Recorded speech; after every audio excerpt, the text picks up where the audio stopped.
ನಮಸ್ಕಾರ. ಎಲ್ಲರೂ ಹೇಗಿದ್ದೀರಾ? ಚೆನ್ನಾಗಿದ್ದೀರಾ ಅಂದ್ಕೊಂಡು ಇವತ್ತಿನ ವಿಡಿಯೋ ಸ್ಟಾರ್ಟ್ ಮಾಡ್ತಾ ಇದ್ದೀನಿ. ಏನಪ್ಪ ಇವರು ಹುಷಾರಿಲ್ಲ ಅಂದರು, ಈ ಥರ ವಿಡಿಯೋ ಹಾಕಬೇಕಾ ಅಂತ ಅಂದ್ಕೊಬೇಡಿ, ಮಾಡಬೇಕಾ ಅಂತ ಅಂದ್ಕೊಬೇಡಿ. ಇದು ನನಗೆ ತುಂಬ ಮುಖ್ಯ.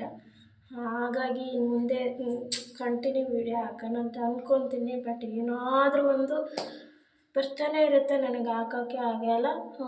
ಈ ವರ್ಷನಾದರೂ ನನಗೆ ಹೆಲ್ತ್ ಪ್ರಾಬ್ಲಮ್ಮು, ವಿಪರೀತ ಹೆಲ್ತ್ ಪ್ರಾಬ್ಲಮ್ಮು. ಇನ್ನು ಮುಂದೆ ಆದರೂ ಕಡಿಮೆ ಆಗಲಿ ಅಂತ ದೇವರಲ್ಲಿ ಕೇಳ್ಕೊತೀನಿ. ಬನ್ನಿ ಇವತ್ತಿನ ವಿಡಿಯೋದಲ್ಲಿ. ಆಲ್ರೆಡಿ ಟೈಟಲ್ ನೋಡಿರ್ತೀರ. ನಾನು ಯಾವ ರೀತಿ ಲಕ್ಷಣಗಳು ಇರ್ತವೆ, ಯಾವ ರೀತಿ ನಿಮ್ಮಲ್ಲಿ ನಿಮಗೆ ಚೇಂಜಸ್ ಆಗುತ್ತೆ ಅನ್ನೋದ್ರ ಬಗ್ಗೆ ನಾನು ಇದನ್ನು ವಿಡಿಯೋ ಮಾಡಿದ್ದೆ, ಬಾಯ್ ಮತ್ತು ಗರ್ಲ್ ಬೇಬಿದು. ಇವತ್ತು ಬಾಯ್ ಬೇಬಿದು ಅಷ್ಟೇ. ಕೆಲವೊಂದು ಇನ್ನಷ್ಟು ಸಿಂಪ್ಟಮ್ಸ್ಗಳು ಇರ್ತವೆ, ಅವನು ಯಾವ ರೀತಿ ಇರ್ತವೆ, ಯಾವ ರೀತಿ ನಾವು ಕಂಡ್ಕೋಬೋದು. ಸಿಂಪಲ್ ಟ್ರಿಕ್, ನನ್ನ ಅನುಭವಕ್ಕೆ ಬಂದಂಥ ಟ್ರಿಕ್ಗಳು ಇವು. ನಾನು ಹೇಳ್ತೀನಿ, ಅದನ್ನು ನೀವು ಸ್ವಲ್ಪ ಅಂದ್ಕೋಬೋದು ಅಷ್ಟೇ. ಅದಾಗುತ್ತೆ ಅಂತ ಅಂದ್ಕೊಳಕ್ಕಾಗಲ್ಲ. ಕೆಲವರಿಗೆ ಹಂಗೂ ಇರುತ್ತೆ. ನನಗೆ 2 ಗಂಡು ಮಕ್ಕಳಲ್ಲಿ ವಿಪರೀತ ಚೇಂಜಸ್ ಇತ್ತು. ನನಗೆ ಹೇಳಿರೋ ಪ್ರಕಾರ, ನಾನು ಅಂದ್ಕೊಂಡಿರೋ ಪ್ರಕಾರ ಮತ್ತು ಕೆಲವ್ರು ಹೇಳಿರೋ ಪ್ರಕಾರ ತುಂಬಾ ಚೇಂಜಸ್ ಇತ್ತು. ಆ ಥರ ಅದೇ ಅಂತಲೇ ಹೇಳೋಕ್ಕಾಗಲ್ಲ, ಇದ್ದ ಅಂತಲೂ ಹೇಳೋಕ್ಕಾಗಲ್ಲ. ಬಟ್ ಸ್ವಲ್ಪ ನೀವು ತಿಳ್ಕೊಳ್ಳಿ, ಈ ರೀತಿ ಇರ್ಬೋದು, ನಿಮಗೂ ಕೂಡ ಆಗಿರ್ಬೋದು ಅಂತಂದೇಳಿ ನಾನು ವಿಡಿಯೋ ಸ್ಟಾರ್ಟ್ ಮಾಡ್ತಾಯಿದ್ದೀನಿ. ಹಾಗೆ ಕೊನೆ ತನಕ ನೋಡಿ, ಎಲ್ಲಿ ಸ್ಕಿಪ್ ಮಾಡಬೇಡಿ. ಅರ್ಧಂಬರ್ಧ ನೋಡೋದು, ಕಮೆಂಟ್ ಹಾಕೋದು, ದಯವಿಟ್ಟು ಆ ಕೆಲಸ ಮಾಡೋಕ್ಕೆ ಹೋಗಬೇಡಿ. ಯಾರೂ ಆ ಕೆಲಸ ಮಾಡಬೇಡಿ. ಅದಕ್ಕೋಸ್ಕರ ನಾನು ಹೇಳ್ತಾ ಇರೋದು, ಪೂರ್ತಿ ವಿಡಿಯೋ ನಾನು ಏನು ಹೇಳಿದ್ದೀನಿ ಅನ್ನೋದ್ರ ಬಗ್ಗೆ ಪೂರ್ತಿ ಎಂಟು ತನಕ ವಿಡಿಯೋ ನೋಡಿ ಆಮೇಲೆ ಕಮೆಂಟ್ ಮಾಡಿ ಅಂತ ನಾನು ಕೇಳ್ಕೊತೀನಿ, ಆಯಿತಾ? ಬಾಯ್ ಬೇಬಿ ಸಿಂಪ್ಟಮ್ಸ್ ಯಾವ ರೀತಿ ಇರುತ್ತೆ ಅಂತಂದರೆ, ಈ ಪ್ರತಿಯೊಂದು ಪ್ರೆಗ್ನೆನ್ಸಿಯಲ್ಲೂ ವಾಮಿಟಿಂಗ್ ಅನ್ನೋದು ಇದ್ದೇ ಇರುತ್ತೆ. ಇನ್ನು ಕೆಲವರಿಗೆ ವಾಮಿಟೇ ಇರಲ್ಲ. ಒಂದು ರೀತಿ ಸಿಂಟಮ್ಸ್ ಅಂತಲೂ ಅಂದ್ಕೋಬೋದು. ಹೆಣ್ಣು ಮಗುವಿಗೆ ಕಡಿಮೆ ಅನಿಸುತ್ತೆ, ಕಡಿಮೆ ವಾಮಿಟ್ ಇರೋದು ಒಂದು 3 ತಿಂಗಳು ಅಷ್ಟೇ ಇರುತ್ತೆ. 3 ತಿಂಗಳೇನೋ ಅಷ್ಟೇ ಇರುತ್ತೆ. ಬಟ್ ಬಾಯ್ ಬೇಬಿಗೆ ವಾಮಿಟ್ ಅನ್ನೋದು ತುಂಬ ಜಾಸ್ತಿನೇ ಇರುತ್ತೆ. ಅಂದರೆ ಆ ಮಗುಗೆ, ಗಂಡು ಬೇಬಿ ಅಂದರೆ ಸ್ವಲ್ಪ ತಡ್ಕೊಳೋ ಶಕ್ತಿ ಕಡಿಮೆ ಇರುತ್ತೆ. ಯಾವುದೇ ಆಯ್ತು, ಈಗ ಡೆಲಿವರಿ ಆದಮೇಲೆ ಆದರೂ, ಅದಕ್ಕೂ ಮುಂಚೆ ಆದರೂ ಕೆಲವೊಂದು ಏನಾದರೂ ತಿನ್ನೋಕ್ಕೆ ಇಷ್ಟನೇ ಆಗಲ್ಲ. ಆ ರೀತಿ ತುಂಬ ಸೂಕ್ಷ್ಮ ಅಂತೆ ಗಂಡು ಮಕ್ಕಳು ಅಂದರೆ ತುಂಬ ಸೂಕ್ಷ್ಮ ಅಂತೆ.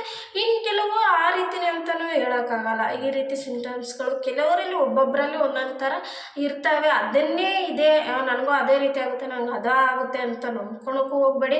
ನೀವು ಒಂದು ಮೈಂಡಲ್ಲಿ ಫಿಕ್ಸ್ ಮಾಡ್ಕೋಬೇಕು, ನಮಗೆ ಗರ್ಲೇ ಆಗಲಿ ಬಾಯ್ ಬೇಬಿನೇ ಆಗಲಿ, ನಮ್ಮದು ಆರಾಮ್ಸೆ ನಾರ್ಮಲ್ ಅಂತಲೇ ನೀವು ತಲೆಯಲ್ಲಿ ಇಟ್ಕೊಂಡು ನೀವು ಅದನ್ನು ಮಾತ್ರ ಫೋಕಸ್ ಮಾಡಿ ಅಂತ ನಾನು ಇಷ್ಟು ಮಾತ್ರ ಕೇಳ್ಕೊತೀನಿ. ಅದು ಬಿಟ್ಟರೆ ಇನ್ನೇನಿಲ್ಲ. ಯಾವುದಾದ್ರೂ ಆಗಲಿ ನಾವು ಆರಾಮ್ಸೆ ಸುರಕ್ಷಿತವಾಗಿ ಆರಾಮಾಗಿ ಮಗುವಿನ ಜೊತೆಗೆ ಮನೆಗೆ ಬರಲಿ ಹಾಸ್ಪಿಟ್ಲಿಂದ ಅಂತ ನೀವು ಕೇಳ್ಕೋಬೇಕು. ಫಸ್ಟಾಗಿ ನೀವು ದೇವರಲ್ಲಿ ನೀವು ಮನಸ್ಸು ದೃಢ ನಿರ್ಧಾರ ಮಾಡ್ಕೋಬೇಕು. ಈಗ ಕೆಲವೊಂದು ನೋಡ್ತಾ ಇರಬೇಕಾದ್ರೆ ಕೆಲವು ವಾರ್ತೆದಲ್ಲೆಲ್ಲ ಈಗೆಲ್ಲ ಸೋಷಿಯಲ್ ಮೀಡ್ಯಾದಲ್ಲಿ ತುಂಬಾ ಹರಿದಾಡ್ತಿರ್ತವೆ. ಆ ರೀತಿ ಆಯಿತು, ಬಾಣತಿ ಹಿಂಗಾಯಿತು ಹಂಗಾಯಿತು ಅಂತಂದೇಳಿ ತುಂಬಾ ಹರಿದಾಡ್ತಿರ್ತವೆ. ಅಂಥವೆಲ್ಲ ವಿಡಿಯೋ ನೋಡೋಕೆ ಹೋಗಬೇಡಿ. ದೇವ್ರ ನಾಮ ಆಗಿರ್ಬೋದು, ಏನಾದರೂ ಕತೆ ಓದೋದಾಗಿರ್ಬೋದು, ಆ ರೀತಿ ಮಾಡ್ಕೊತ ಹೋಗಿ. ಬಾಯ್ ಸಿಂಟಮ್ಸ್ ಅಂದರೆ ವಾಮಿಟಿಂಗು ಜಾಸ್ತಿ ಇರುತ್ತೆ. ಸ್ವಲ್ಪ ಜಾಸ್ತಿನೇ ಇರುತ್ತೆ ಅಂತಲೇ ಹೇಳ್ಬೋದು. ಯಾಕಂದರೆ ತುಂಬ ಸೂಕ್ಷ್ಮ ಅಂತೆ ಗಂಡು ಮಗು, ಹಾಗಾಗಿ ವಾಮಿಟಿಂಗ್ ಜಾಸ್ತಿನೇ ಇರುತ್ತೆ. ಕೆಲವೊಂದನ್ನು ತಿನ್ನೋಕ್ಕೂ ಆಗಲ್ಲ. ನನಗೆ ಮೊದಲನೇ ಮಗುವಲ್ಲಿ ಸೇಬು, ಅದೇ ನಾನು ಹಿಂದಿನ ವಿಡಿಯೋದಲ್ಲಿ ಹೇಳಿದ್ದೆ, ಸೇಬು ತಿನ್ನೋಕ್ಕಾಗ್ತಾ ಇರಲಿಲ್ಲ ನನಗೆ. ಸೇಬು ಅಂತಲೇ ಅಲ್ಲ, ಹಣ್ಣು ಅಂತೂ ತಿನ್ನಂಗೆ ಆಗ್ತಾ ಇರಲಿಲ್ಲ. ತುಂಬಾ ಹಣ್ಣಂದರೆ ತಂದರೆ ಅವರು ಹೆಚ್ಚಿಕೊಟ್ರು, ನಮ್ಮ ಮನೆಯವ್ರು ಹೆಚ್ಚಿಕೊಟ್ರು ನಾನು ತಿಂತಾ ಇರಲಿಲ್ಲ. ಅದು ಒಂಥರ ಇದಾಗಿರೋದು. ಮತ್ತು ಹಾಲು ಕುಡಿಯೋಕ್ಕಾಗ್ತಾ ಇರಲಿಲ್ಲ. ಏನೋ ಕೆಲವೊಂದು ಏನು ತಿನ್ನಂಗೆ ಆಗ್ತಾ ಇರಲಿಲ್ಲ. ಸ್ವಲ್ಪನೇ ಊಟ ಒಂದು ಹೋಗ್ತಿತ್ತು, ಅದು ವಾಮಿಟಿಂಗ್ ಆಗೋದು. ತುಂಬಾ ಕೆಲವ್ರಿಗೆಲ್ಲ ಒಬ್ಬೊಬ್ರಿಗೆ ಆಗೋದೇ ಇಲ್ಲ, ಇನ್ನೊಬ್ರಿಗೆ ಆಗುತ್ತೆ.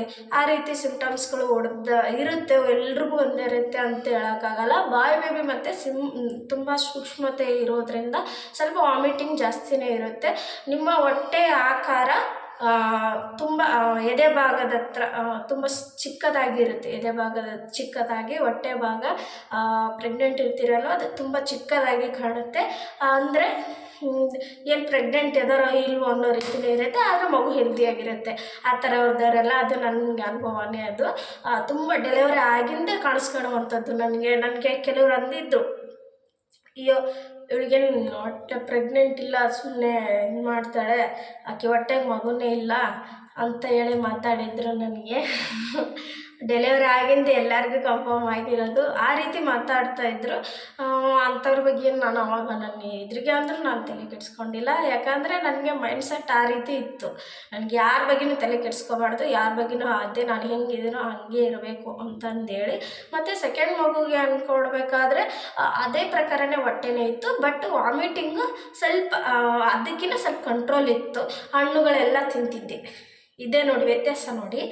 ಫಸ್ಟ್ ಬೇಬಿಗೆ ಏನು ತಿಂತಾ ಇರಲಿಲ್ಲ, ಏನು ಹೋಗ್ತಾನೂ ಇರಲಿಲ್ಲ. ಸೆಕೆಂಡ್ ಬೇಬಿ ಅದೇ ಗಂಡು ಮಗುಗೆ ನನಗೆ ಹಣ್ಣು ತಿನ್ನಂಗೆ ಆಗ್ತಾಯಿತ್ತು. ಹಣ್ಣು ತಿಂತಿದ್ದೆ, ಸ್ವಲ್ಪ ತರಕಾರಿ ಎಲ್ಲ ತಿಂತಿದ್ದೆ, ಬಟ್ ವಾಮಿಟಿಂಗ್ ಆಗ್ತಾಯಿತ್ತು. ಬಟ್ ಅದೇ ಸೇರಲ್ಲ ಅಂತೇನು ಇರ್ತಿರಲಿಲ್ಲ. ಅದೇನು ವಿಪರೀತ, ನನ್ನ ದೊಡ್ಡ ಮಗನಿಗೆ ವಿಪರೀತ ವಾಂತಿ, ಏನು ತಿಂದರೂ ಸೇರ್ತಿರಲಿಲ್ಲ. ಸಡನ್ಲಿ ವಾಮಿಟ್ ಮಾಡ್ಕೊತಿದ್ದೆ, ಬಟ್ ತಿನ್ನಂಗೇನು ಆಗ್ತಿರಲಿಲ್ಲ, ಹತ್ರನೂ ಹೋಗೋಕ್ಕಾಗ್ತಾಯಿರಲಿಲ್ಲ. ಆ ರೀತಿ ಆಗೋದು. ಸೆಕೆಂಡ್ ಬೇಬಿಗೆ ನನಗೆ ಆ ರೀತಿ ಏನು ಇರ್ತಾ ಇರಲಿಲ್ಲ, ಬಟ್ ವಾಮಿಟಿಂಗ್ ಆಗಂತೆ ಆಗ್ತಾಯಿತ್ತು. ತಿನ್ನಬೇಕು ಅನ್ನಿಸ್ತಾಯಿತ್ತು, ಅದು ತಿನ್ಬೇಕು ಇದು ತಿನ್ಬೇಕು ಅನ್ನಿಸ್ತಾಯಿತ್ತು, ಬಟ್ ಸ್ವಲ್ಪ ವಾಮಿಟ್ ಆಗೋದು. ತುಂಬಾ ಇರೋದೆಲ್ಲ ವಾಂತಿ ಆಗಿಬಿಡೋದು ದೊಡ್ಡ ಮಗನಿಗೆ. ಇದು ಏನಪ್ಪ ಅಂದರೆ ಚಿಕ್ಕ ಮಗನಿಗೆ ಸ್ವಲ್ಪ ಸ್ವಲ್ಪ ವಾಮಿಟ್ ಆಗೋದು. ಅದು ಏನಾದರೂ ಇದಾಯಿತು ಅಂದಾಗ, ಊಟ ಏನಾದರೂ ಸ್ವಲ್ಪ ಜಾಸ್ತಿ ಆಯಿತು ಅಥವಾ ಏನಾದರೂ ಇದಾಯಿತು ಅಂದಾಗ ವಾಮಿಟಿಂಗ್ ಆಗೋದು. ಆದರೆ ಕೆಲವು ವಾಮಿಟ್ ಅಂತ ಆಗೋದು, ಬಟ್ ಅಷ್ಟು ಇರ್ತಾ ಇರಲಿಲ್ಲ ವಾಮಿಟಿಂಗು. ಇದರಲ್ಲೇ ವ್ಯತ್ಯಾಸ ನೋಡಿ, ಇಷ್ಟು ವ್ಯತ್ಯಾಸಗಳಿರುತ್ತೆ. ಅದನ್ನೇ ನಿಜ ಅಂತ ಅಂದ್ಕೋಬಾರ್ದು, ಇದನ್ನೇ ನಿಜ ಅಂತ ಅಂದ್ಕೋಬಾರ್ದು. ನಮ್ಮ ಮೈಂಡ್ ಸೆಟ್ ನಾವೇನು ಅಂದ್ಕೋಬೇಕು ಅಂತ ನಾನು ಇಷ್ಟು ಹೇಳೋದು, ಇನ್ನೇನು ಹೇಳಲ್ಲ. ನಿಮ್ಮ ಮೈಂಡ್ ಸೆಟ್ಟು ನೇರವಾಗಿ ಇರಲಿ, ನನಗೆ ಚೆನ್ನಾಗಾಗಲಿ, ನಾರ್ಮಲ್ ಆಗಲಿ, ನಾವೆಲ್ಲ ಸುರಕ್ಷಿತವಾಗಿ ಮನೆಗೆ ಬರಲಿ. ಸಿಜೇರಿಯನ್ ಆಗೋ ಟೈಮ್ಗೆ ಅದು ಆಗಲಿ, ಆ ಥರ ಸಿಚುವೇಶನ್ ಬಂದರೆ ಆಗಲಿ, ನೀವೇ ಹೋಗಿ ಸಿಜೇರಿಯನ್ ಮಾಡಿಸ್ಕೊಳಕ್ಕೆ ಹೋಗಬೇಡಿ. ಆಲ್ರೆಡಿ ನಾನು ಅದು ವಿಡಿಯೋ ಮಾಡಿದ್ದೀನಿ, ಹೋಗಿ ಚೆಕ್ ಮಾಡಿ. ಬೇಕಾದರೆ ಲಿಂಕನ್ನು ಶೇರ್ ಮಾಡ್ತೀನಿ, ಆ ಲಿಂಕ್ ಸಿಕ್ಕರೆ ಲಿಂಕ್ ಶೇರ್ ಮಾಡ್ತೀನಿ, ಹೋಗಿ ನೋಡಿ ಅದನ್ನು. ಇಷ್ಟು ನೀವು ಮೈಂಡಲ್ಲಿ ತಿಳ್ಕೊಬೇಕಾಗಿರೋದು. ಇನ್ನೊಂದು ನಿಮ್ಮ ಮುಖ ಲಕ್ಷಣ, ನೀವು ಫಸ್ಟ್ ಹೇಗಿರ್ತೀರೋ ಹಾಗೆ ಇರ್ತೀರ, ಸ್ವಲ್ಪನೂ ಚೇಂಜ್ ಆಗೋಲ್ಲ ನೀವು. ಬಾಯ್ ಬೇಬಿಗೆ ಇದಂತೂ ನಿಜಾನ ಆಗುತ್ತಿದ್ದು. ಯಾಕಂದರೆ ನಾನು ಅಲ್ಲೇ ಒಂದಿಷ್ಟು ಜನ ನೋಡಿದ್ದೀನಿ, ಬಾಯ್ ಬೇಬಿನೇ ಆಗಿರೋದು ನಾನು ಅಂದ್ಕೊಂಡಿರೋ ಮಟ್ಟಿಗೆ. ಅದು ದೊಡ್ಡವರು ಹಾಗೆ ಹೇಳೋದು. ಈ ಸ್ವಲ್ಪ ಕೆಲವೊಬ್ಬರಿಗೆ ಚೇಂಜ್ ಆಗಿರ್ತಾರೆ, ಕೆಲವರು ನಾನು ಭಾಳಷ್ಟು ನೋಡಿರೋದ್ರ ಜನ ನೋಡಿದರೆ ಮುಖ ಲಕ್ಷಣ ಹೆಂಗಿರುತ್ತೋ ಇನ್ನೂ ಸ್ವಲ್ಪ ಕಪ್ಪಾಗ್ತಾ ಹೋಗ್ತಾರೆ. ಅವರು ಕಲರೂ ಚೇಂಜ್ ಆಗುತ್ತೆ, ಕಪ್ಪಾಗ್ತಾ ಹೋಗ್ತಾರೆ. ಮುಖ ಲಕ್ಷಣ ನೀವು ಹೆಂಗಿರ್ತೀರೋ ಹಂಗೆ ಇರ್ತೀರ, ಸ್ವಲ್ಪನೂ ಚೇಂಜ್ ಆಗೋಲ್ಲ ಬಾಯ್ ಬೇಬಿಗೆ. ನನಗೆ ಅನಿಸಿಕೆ, ನನ್ನ ಪಡ್ಡು ಅನುಭವ, ನಾನು ಪಟ್ಟಿರುವಂಥ ಅನುಭವದ ಮೇಲೆ ನಾನು ವಿಡಿಯೋ ಮಾಡ್ತಾಯಿದ್ದೀನಿ. ಪದೇ ಹೇಳ್ತಾ ಇದ್ದೀನಿ. ಕಮೆಂಟ್ ಬೇರೆಯವ್ರು ಹಾಕ್ತಾ ಇರ್ತಾರೆ, ಅದಕ್ಕೋಸ್ಕರ ನಾನು ರಿಪೀಟ್ ಹೇಳ್ತಾ ಇರ್ತೀನಿ. ಅದಕ್ಕೋಸ್ಕರ ನಾನು ಹೇಳಿದ್ದು ಇಷ್ಟು ಕೆಲವೊಂದು ಲಕ್ಷಣಗಳು ನನಗೆ ಗೊತ್ತಿರುವಂಥದ್ದು. ಇದು ಬಿಟ್ಟರೆ ಇನ್ನೇನು ಇಲ್ಲ. ನೀವು ಆರಾಮ್ಸೆ ನಾನು ಹೇಳುವಂಥ ಹಿಂದಿನ ವಿಡಿಯೋದಲ್ಲಿ ಹೇಳಿದ್ದೀನಿ, ಸೊಪ್ಪು ತರಕಾರಿ ಪ್ರತಿಯೊಂದನ್ನು ಚೆನ್ನಾಗಿ ತಿನ್ನಿ, ಏನೂ ಆಗಲ್ಲ, ಎಲ್ಲನೂ ತಿನ್ನಿ. ಊಟದಲ್ಲಿ ಮಾತ್ರ ಯಾವುದು ಮಿಸ್ ಮಾಡೋಕ್ಕೆ ಹೋಗಬೇಡಿ, ಎಲ್ಲನೂ ಊಟ ಮಾಡಿ. ನೀವು ಹೆಂಗೆ ಈಗಿಲಿಂದನೇ ಊಟ ಮಾಡಿಸ್ತಿರೋ ಮಗುವಿಗೆ, ಹಾಗೆ ಮುಂದೆ ಊಟ ಮಾಡೋದನ್ನು ಕಲಿಯುತ್ತೆ. ನೀವು ಆವಾಗಲಿಂದನೇ ಊಟ ಮಾಡೋದು ಕಲಿಸ್ಬೇಕು ಮಗುವಿಗೆ. ನೀವು ಹೊಟ್ಟೆಲಿ ಇರಬೇಕಾದ್ರೇ ಮಗುಗೆ ಊಟ ಮಾಡೋದು ಕಲಿಸ್ಬೇಕು. ನಾವು ಹೊರಗೆ ಬಂದಿನ ಕಲಿಸೋದಂತಲ್ಲ, ಹೊರಗೆ ಬಂದಿನ ಪ್ರೋಸೆಸ್ ಬೇರೆ ಥರ ಇರುತ್ತೆ. ಒಳಗಿದ್ದಾಗಲೇ ಅದಕ್ಕೆ ರುಚಿ ಅನ್ನೋದು ಅವಾಗೇ ಕೊಡ್ಕೊಳ್ಳುತ್ತಂತೆ, ನಾನು ಕೇಳಿರೋ ಪ್ರಕಾರ. ಅದಕ್ಕೋಸ್ಕರ ನಾನು ಹೇಳ್ತಾ ಇದ್ದೀನಿ. ಇವತ್ತಿನ ವಿಡಿಯೋ ನಿಮಗೆ ಇಷ್ಟ ಆಯಿತು ಅಂದ್ಕೊತೀನಿ. ಇಷ್ಟ ಆದರೆ ಲೈಕ್ ಮಾಡಿ, ಶೇರ್ ಮಾಡಿ, ಕಮೆಂಟ್ ಮಾಡಿ, ನಮ್ಮ ಚಾನಲ್ಗೆ ಸಬ್ಸ್ಕ್ರೈಬ್ ಆಗೋದನ್ನು ಮರಿಬೇಡಿ. ಪೂರ್ತಿ ನೋಡಿದವರಿಗೆ ಧನ್ಯವಾದಗಳು ಅಂತ ಹೇಳ್ತಾ ಇವತ್ತಿನ ವಿಡಿಯೋಗೆ ಎಂಡ್ ಮಾಡ್ತಾ ಇದ್ದೀನಿ. Take care, by.